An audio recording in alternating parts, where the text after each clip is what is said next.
Origen del feudalismo en la España medieval. Castillos medievales de frontera, viviendo en tierra de nadie. Los castillos de frontera se convertirán a partir del siglo X, en una nueva forma de vida para muchos territorios al norte del río Ebro. Las antiguas ciudades romanas ya habían sido abandonadas en la recta final del Imperio Romano. De ahí que la ruralización se convirtió con la llegada de los visigodos en un hecho constatado.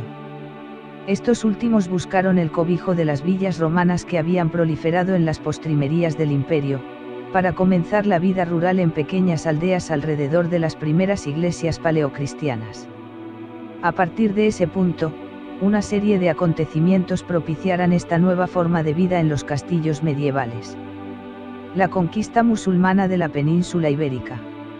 Los visigodos, a pesar de asentarse en toda la península ibérica, no consiguieron llevar a cabo un poder fuerte, ya que sin ir más lejos a principios del siglo VIII se hallaban sumidos en continuas luchas dinásticas. Este hecho les llevó a quedar expensas de otros imperios mejor coordinados tanto políticamente como socialmente. En concreto, el califato omeya tomará las riendas de la conquista ibérica por parte del Islam. Un poder religioso y militar surgido escasamente un siglo antes, que ya había conquistado prácticamente todo Oriente Próximo, el norte de África y se disponía a entrar en Europa. La puerta elegida el sur de la península ibérica, donde la mítica derrota en la batalla de Guadalete en el año 711, ponía el pistoletazo de salida a la conquista de la Hispania visigoda. Dicha conquista duró aproximadamente 15 años, tras los cuales los últimos reductos visigodos se refugian al norte de la cordillera cantábrica. La batalla de Poitiers. Aunque los musulmanes no se detendrán tras la conquista, ya que su propósito era llevar el Islam a todos los rincones de Europa. Pero fueron frenados por las tropas del franco Carlos Martel. Esta mítica batalla de Poitiers está escasamente documentada, por lo tanto no se sabe a ciencia cierta cuándo tuvo lugar. No obstante, supuso el fin de la expansión por Europa de los musulmanes. De esta manera Carlos Martel se convertirá en el defensor del cristianismo en Occidente, y además los francos se consagrarán como el reino cristiano más importante de Europa.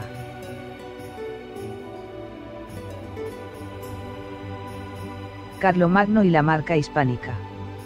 La Edad Media fue uno de los periodos históricos más complicados de toda la historia de la humanidad.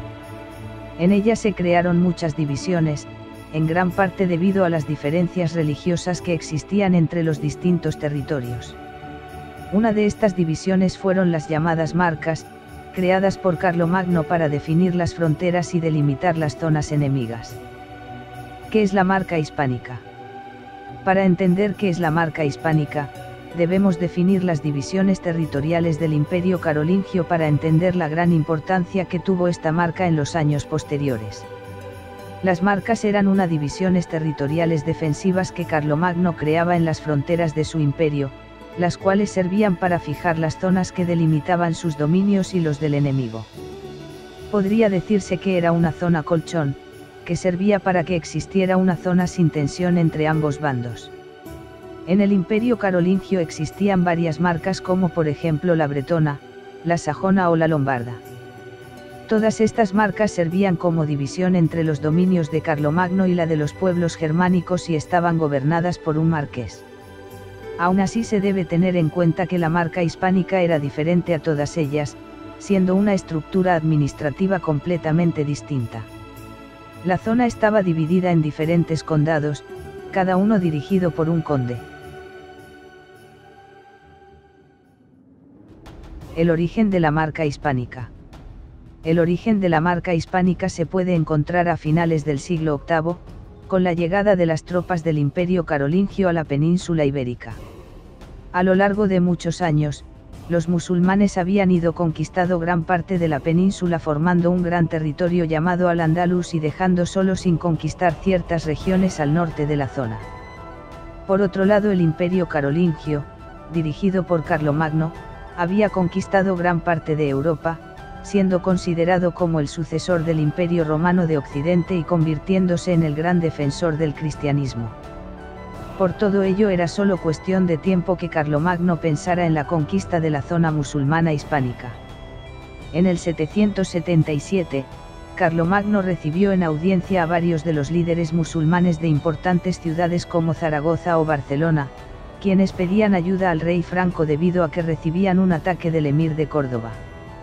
Carlomagno vio en todo ello una gran oportunidad para expandir tanto su imperio como el cristianismo y fue hacia Saracusta, la taifa de Zaragoza, para tomarla. Cuando las tropas de Carlomagno llegaron a Zaragoza, las puertas no se abrieron ya que el líder de la ciudad había decidido pactar con Córdoba. Carlomagno, que a la hora de preparar las tropas pensaba que no necesitaría un asedio, no tenía suficientes recursos para tomar la ciudad, así que decidió abandonar la península. En su retirada por el paso de Roncesvalles fue atacado por los vascones, los cuales vencieron a su retaguardia en una fantástica emboscada, siendo una de las derrotas más famosas del Imperio Carolingio.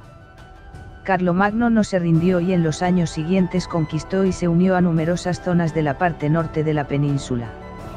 A finales del siglo, Carlomagno había conquistado Girona, Cerdaña, Osona y Urgel, las cuales formaron la marca hispánica. A esto se añadirían con el tiempo las ciudades que Carlomagno iba conquistando, como por ejemplo Barcelona, Tarragona o Tortosa. El siglo VIII terminó con la creación de la marca hispánica y la firme intención de Carlomagno de seguir conquistando regiones para expandir la marca en su lucha contra Al-Ándalus. Hay historiadores e investigadores que creen que Roldán no murió en Roncesvalles. Vamos a verlo.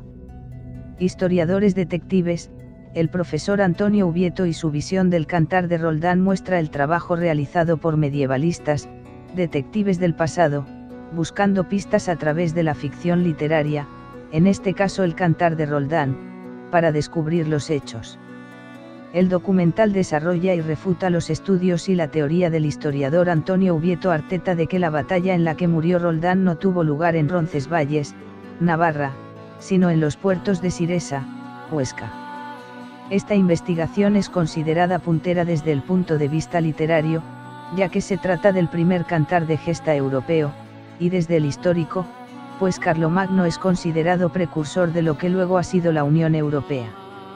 El Cantar de Roldán, la Chanson de Roland, es un poema épico de varios cientos de versos, escrito a finales del siglo XI en francés antiguo. Sitúa su muerte en Roncesvalles. ¿Dónde sucedió realmente la batalla? Eso es lo que se preguntan los historiadores, que ponen en duda la precisión geográfica sobre los Pirineos del autor del Cantar de Gesta, escrito 300 años después de que tuviera lugar.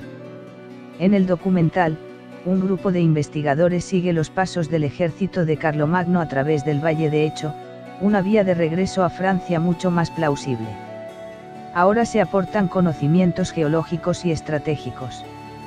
La documentación, la literatura y la filología apoyan la divulgación de estos resultados a la sociedad europea. El historiador Antonio Ubieto, en Imágenes de Archivo, documenta y desgrana las razones que le llevan a afirmar que una de las dos columnas del ejército de Carlomagno, que vuelve desde Zaragoza hacia Francia en agosto del año 778, tuvo que pasar por la calzada romana que cruzaba los Pirineos por el puerto del Palo, en el Valle de Hecho.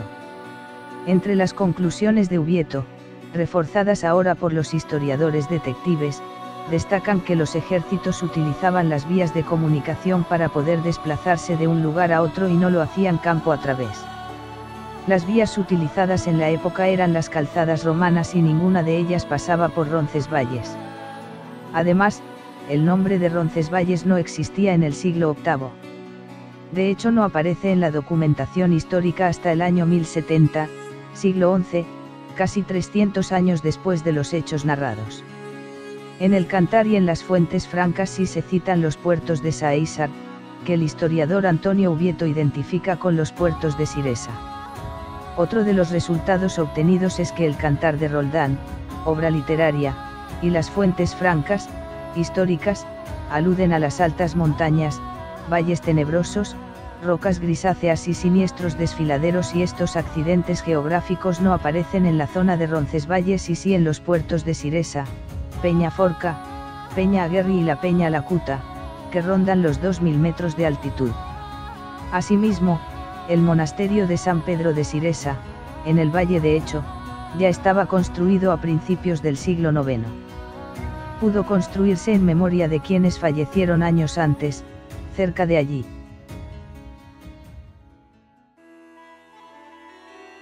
El fin de la marca hispánica.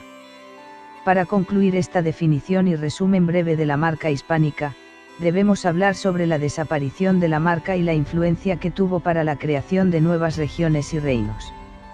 La marca hispánica se mantuvo durante décadas como una fantástica forma de dividir las dos zonas, pero la muerte de Carlomagno hizo que el imperio comenzara un lento declive que iba a terminar pocas décadas después con la desaparición del mayor imperio europeo de la época.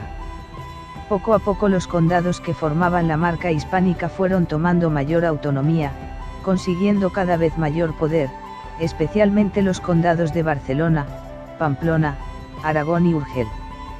Fue en esta época que los condes dejaron de formar parte de la administración carolingia, y se convirtieron en figuras hereditarias.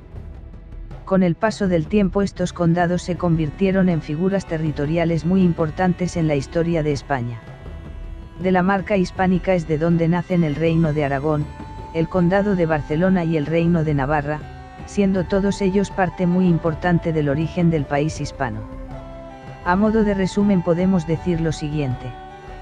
Carlomagno se convirtió en rey franco en el año 768 y en emperador carolingio en el año 800. Será el impulsor de la denominada marca hispánica. Esta se convertirá en el territorio fronterizo referido en el título. Ni más ni menos que un colchón entre los musulmanes de la península y su recién estrenado imperio carolingio. La marca hispánica fue un amplio territorio en tierra de nadie. Desde un principio Carlomagno compaginará dirigentes francos y autóctonos, en definitiva no buscó una vinculación directa, sino una zona en la que no fuera fácil de controlar por nadie. Además podemos decir que sus fronteras fueron muy imprecisas, ya que existían poblaciones con mayoría musulmana junto a otras de dominio cristiano. En conclusión, este será el germen de una nueva forma de vida, y más tras la pérdida de poder del imperio carolingio, que deja en manos de los nobles el control del territorio. De ahí que los castillos broten en toda Europa, pero con especial hincapié a ambos lados del Pirineo. A grandes rasgos, este fue el origen del feudalismo en la España medieval.